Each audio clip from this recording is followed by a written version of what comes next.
Nous avions très tôt compris à travers les entretiens, les rencontres que nous avons eues avec les communautés, en particulier les pêcheurs, compris qu'il y avait cette nécessité, ce besoin justement de créer des zones de reproduction au vu du contexte que nous avons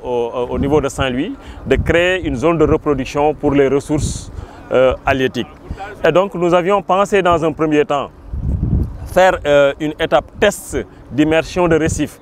D'abord l'idée c'était de le faire du côté du fleuve et l'idée a évolué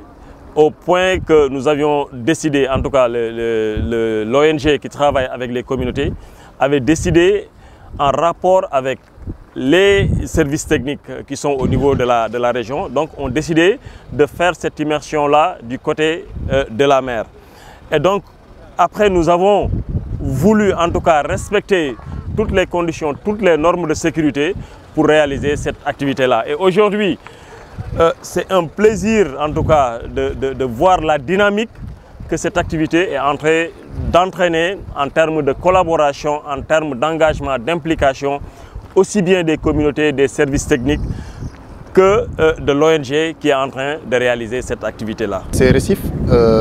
vont constituer un nouvel habitat justement pour les ressources halieutiques dans un contexte très difficile pour les communautés de pêcheurs parce qu'aujourd'hui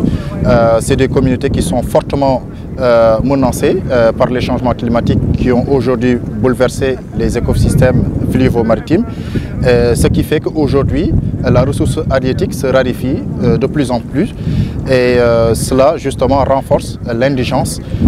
et la pauvreté chez ces communautés. C'est pourquoi aujourd'hui ce programme d'immersion de récifs artificiels constitue justement une activité qui permettra aux communautés de pêcheurs de renforcer leurs activités économiques au niveau justement des environs de l'aire marine protégée et de pouvoir justement revigorer l'écosystème marin au niveau justement de cette zone de Saint-Louis. Nous avons financé un programme global et dans ce programme global-là, il y a plusieurs activités, dont l'activité qui est en train d'être faite aujourd'hui, mais aussi d'autres activités liées à l'assainissement, d'autres activités liées à l'appui aux femmes transformatrices de poissons. Mais sur cette activité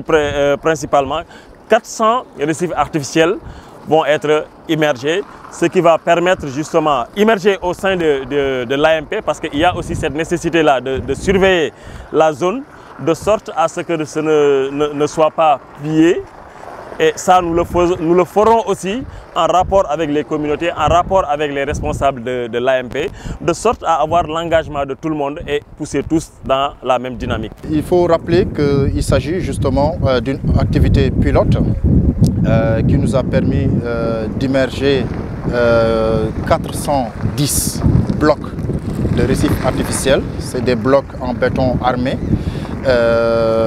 avec un poids de 200 kg environ. Et en fait, et au fond de l'océan, avec l'appui des plongeurs professionnels qu'on a mobilisés, nous allons les superposer justement pour créer en fait des blocs qui sont juxtaposés pour permettre justement aux espèces halieutiques de pouvoir justement entrer et sortir dans cette zone aménagée pour améliorer les conditions de vie justement de cette biosphère marine.